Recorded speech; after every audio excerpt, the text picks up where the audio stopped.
Hi, this is Midnight Dark. In the desolate 1890 salt flats of Utah, a prospector digs up a pillar of salt shaped like a woman, her eyes pleading, and as he chips away, salt tears fall, reviving a curse that turns desert into a grave of crystal corpses.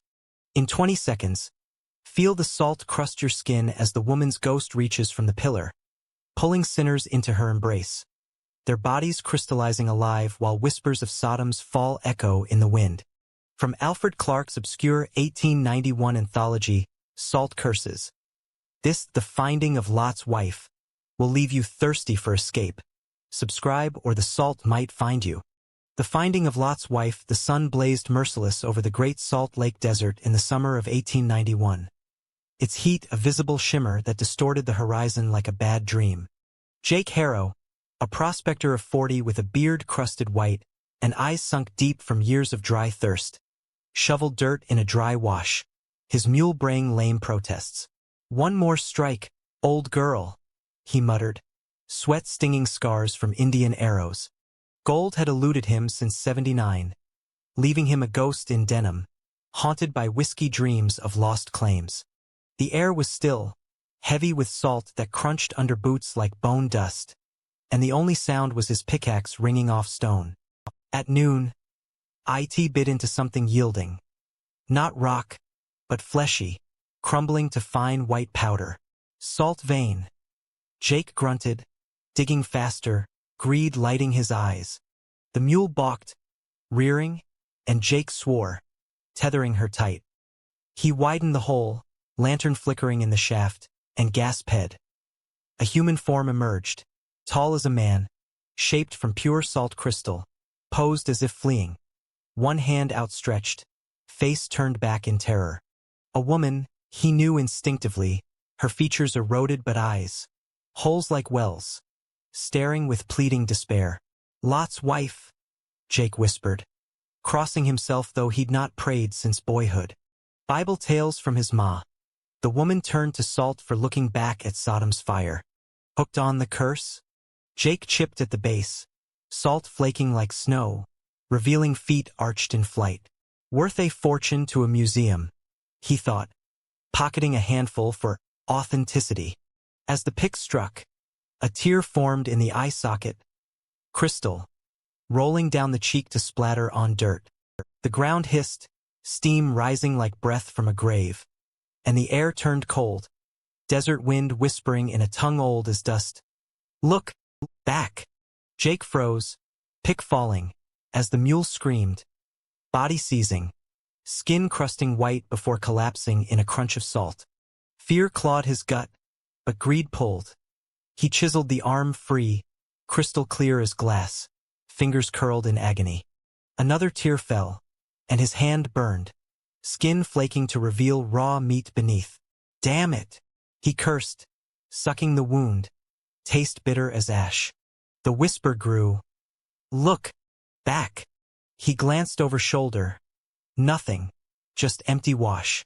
But the salt pillar seemed taller, head tilting, eyes fixed on him with hunger. Jake bundled the arm in his blanket, mounting the mule's corpse, hard as rock now, salt veins marbling flesh, and rode for camp, 5 miles through dunes that shifted like waves. The sun set blood red, shadows lengthening like fingers, and Jake felt watched, eyes in the salt flats, glinting like diamonds. Camp was a tent by a dry creek, fire pit cold. He unwrapped the arm, lantern light REFR acting through crystal, casting rainbows that danced like souls. "Beauty," he breathed, tracing the fingers. They twitched, slight, like a pulse. Jake yanked back, heart thumping. Trick of light. He ate hardtack, rum burning throat. But sleep came fitful, dreams of fire-rained cities. Women fleeing, turning to salt mid-stride. Midnight woke him, whispers on wind. "Look back." The tent flap stirred, shadow falling long. Jake grabbed his revolver, cocking it, but the form at the door was himself, a double, pale as salt, eyes holes, mouth gaping in silent plea. "Who?" Jake fired, bullets smashing through, shattering into crystal shards that rained like tears.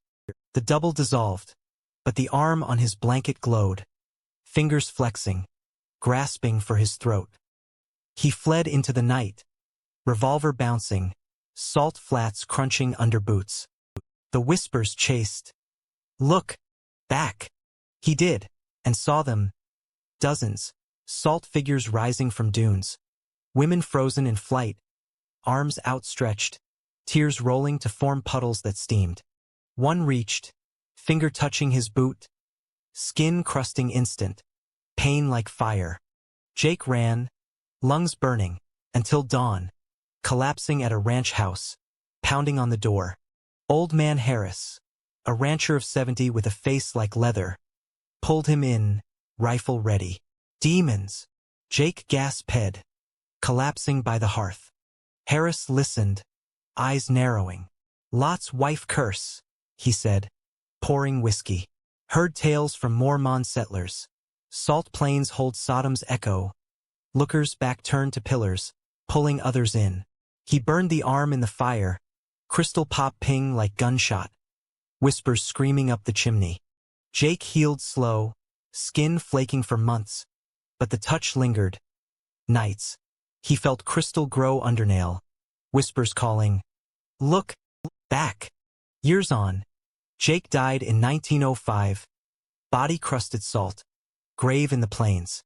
Ranchers avoid the spot, but prospectors tempt fate, digging for white gold.